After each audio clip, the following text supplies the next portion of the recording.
અમદાવાદમાં 1 મહિના પહેલાની હું ઘટના આપ સૌને કહેવા માંગુ છું. એક પરિવાર શાકભાજી વેચીને એનું ગુજરાન ચલાવતા હતા. વ્યાજના ચંગુલમાં કંઈક ફસાઈ ગયા અને વ્યાજખોરોનો એવો ત્રાસ કે આ પરિવાર જીવન જીવવાની હિંમત જ હારી ગઈ. આ પરિવારે મોતને અપનાવવા માટે વડોદરા જિલ્લાના કેનાલ પાસે પહોંચ્યું. નસીબે આવી અલગ અલગ કેનાલો પર જીવન આસ્થા હેલ્પલાઇનના જે બોર્ડ લાગ્યા છે અને એ બોર્ડ વાંચીને એમને શું વિચાર આવ્યો કે એમને આ હેલ્પલાઇન પર કોલ કર્યો. આ હેલ્પલાઇન પર કોલ કરતાની સાથે માત્ર 11 મિનિટના કાઉન્સેલિંગ દરમિયાન વડોદરા પોલીસ ત્યાં પહોંચે છે. પરિવારને બચાવી લેવામાં આવે છે. વ્યાજખોરો પર કડક પગલાં ભરવામાં આવે છે.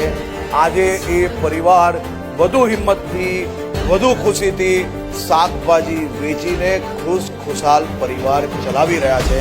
માત્ર 1 મહિના પહેલાની ઘટના છે.